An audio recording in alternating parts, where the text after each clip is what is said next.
This is Hidden Killers Week in Review. A look back at the most prolific stories of the week.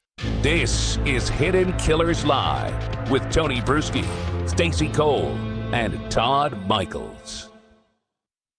I've seen so many things online over the weekend, and I have to turn it off and stop. But are you getting the feeling that other countries are honing in on this and using it to further pit Americans against one another? Because I swear to God, some of the stuff I've seen online from anonymous accounts and such are just designed to stoke anger and fear against each other. It's not necessarily always coming from somebody over here with this strong opinion or somebody over there with that strong opinion. I'm seeing so many things that look manufactured, that are put out there specifically just to piss people off. Yep. And just stoke the anger. I feel like there's so much of that going on right now, and it's a prime time to do it. I would not be surprised if you have foreign powers out there that are seizing this moment, and so many of us are going and taking a giant bite of that apple. So going back to my roots of the world of counterintelligence, I will tell you, I'd be surprised if it wasn't the foreign actors doing a lot of that, because it's called active measures. Yeah. So Russia, I worked Russia most of my career, and there's one difference before Putin took over and after Putin took over. Before Putin took over the country, they called it, United States and NATO allies are number one. I don't remember which came first, the chicken or the egg on it, but it was called the number one enemy. And then after he took over, they revamped Glasnost and all these things. Then it became the number one threat.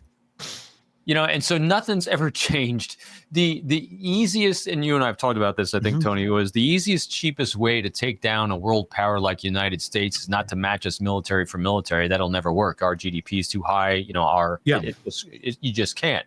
But what's really, really easy is to get a lot of bots and sow the seeds of discontentment. The greatest thing, because and I'll be the glass half full kind of guy, the greatest thing we have as a country, that it actually was the hardest thing I ever had to work with, was the Constitution. I mean, we protect, all these things that people think about the FBI can do this and this and this, or monitoring everyone. Oh my God, it was the most challenging thing in the world to actually use a technique, a sophisticated technique beyond recruiting a confidential human source. Going to talk to someone to give you information, because anything else that required an intrusive enough in someone's personal life, it required an act of Congress almost to me. I mean, it was just so hard to do. And then you had to justify, you had to go up on it. It was a really, really laborious, rightfully so, because we have these civil liberties that we protect and we uphold regardless of politics.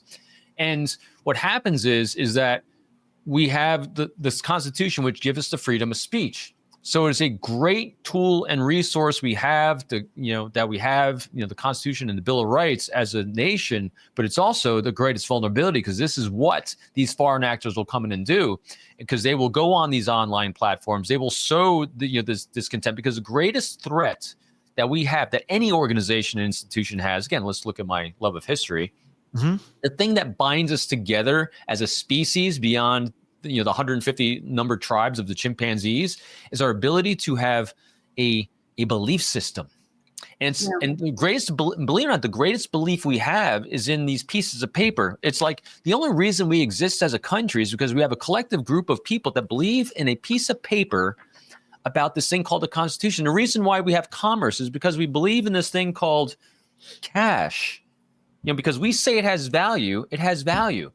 And when people stop having trust and faith in a system, the system collapses within like this. And so what's the goals of these nation states and foreign actors and people that do not have our best interests at heart because they're battling for our resources?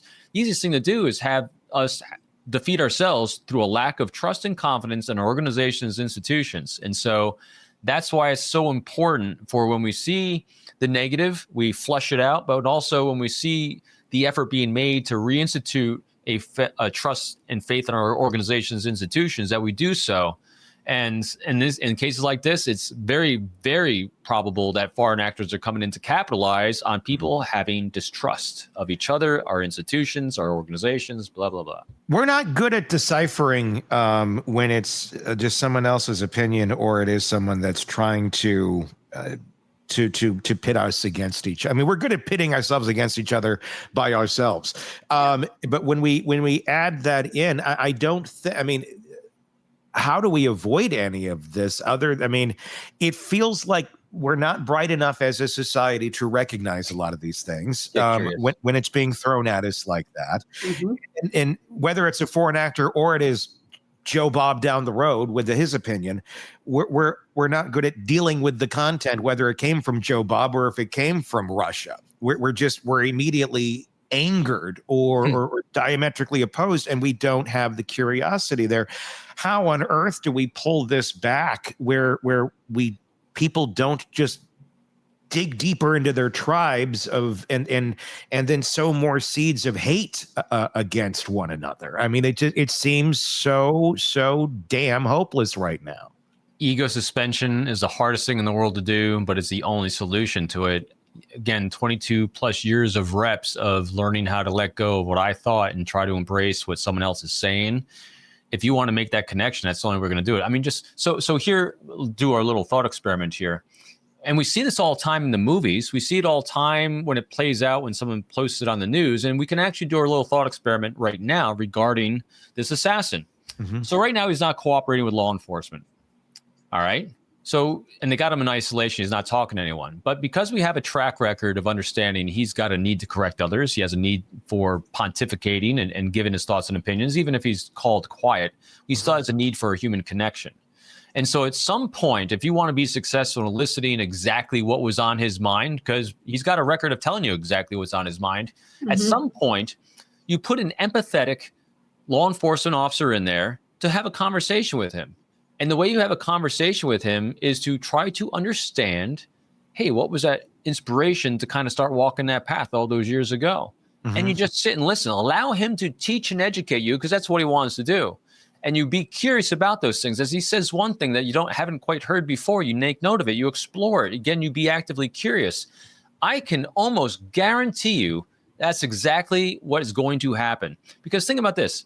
We've seen people confess to horrible crimes. I know law enforcement officers all the time, and I say, hey, has anyone ever gotten a confession from someone? And all the hands go up. And I say to them, exactly what did you do to get that person to say things that weren't in their best interests, and yet they shared it anyway? And I said, it was because you're seeking their thoughts and opinions, or were you going on and on about what your own were? Were you talking in terms of what they thought was important, their challenges, their priorities, their pain points in life, or are you lamenting about your own? 3, were you non-judgmentally, and that's the word, non-judgmentally actively curious, or are you sitting there in judgment? Because if you are going to inspire someone to share information with you, to make a connection, it's not about, you have to have the courage to know that you're not right. Or you might not be right from their point of view. From yours, yes, but no one cares. You have to have the courage that you can withstand your own morals and ethics, can withstand hearing someone else's point of view without judging it. And finally, you empower them choice about how they move forward. If you cooperate with me, I can be an advocate. You don't have to. And so when you apply these keys of communication, who wouldn't confess? Because everyone's looking for rationalization, the justification. They're called RPMs in interviewing: rationalizations, projections, minimizers. It all applies. Like, how do you make that conversation about them? We as human beings have a need to connect. We have a need to want to share. We have a need to be accepted for our thoughts, opinions, and ideas. And I guarantee you this, he completely feels justified in every action he took. Just look at that mugshot of him, very smug, very arrogant, because he's not curious about anything else right now. And you put someone in there that's got the ability to do that, 100% I think he's going to confess. And confess.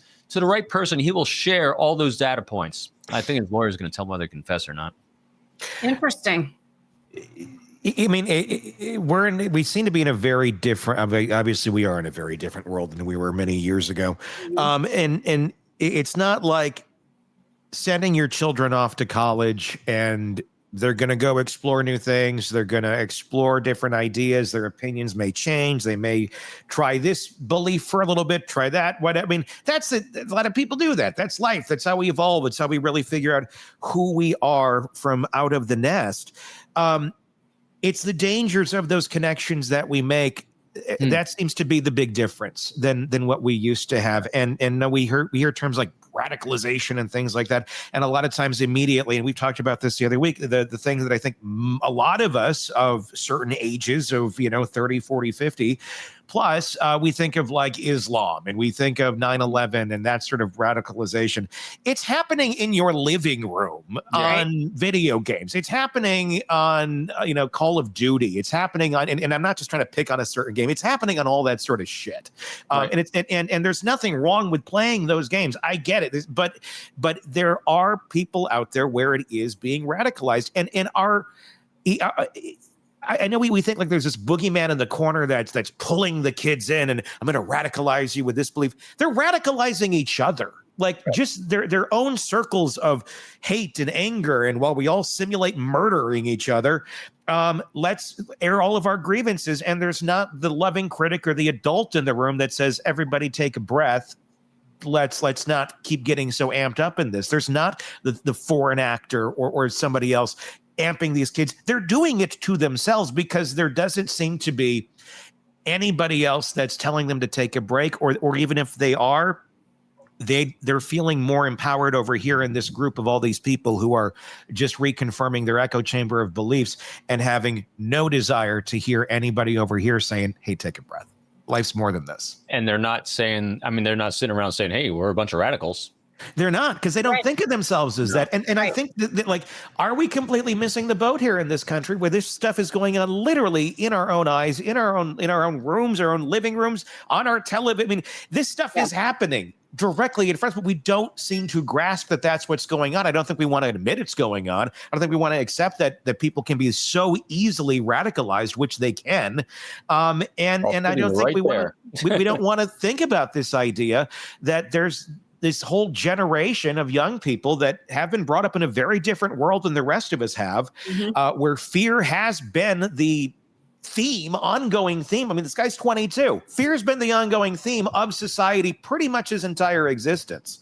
So when that's all you know, I mean, you look at the recipe of this stuff and you go, okay, I'm not surprised you have people that come to these sort of extreme, horrible ways of beliefs and have no tools of how to process this without going to violence. But we're not doing a whole lot to tamper that down or give people other directions to take that energy.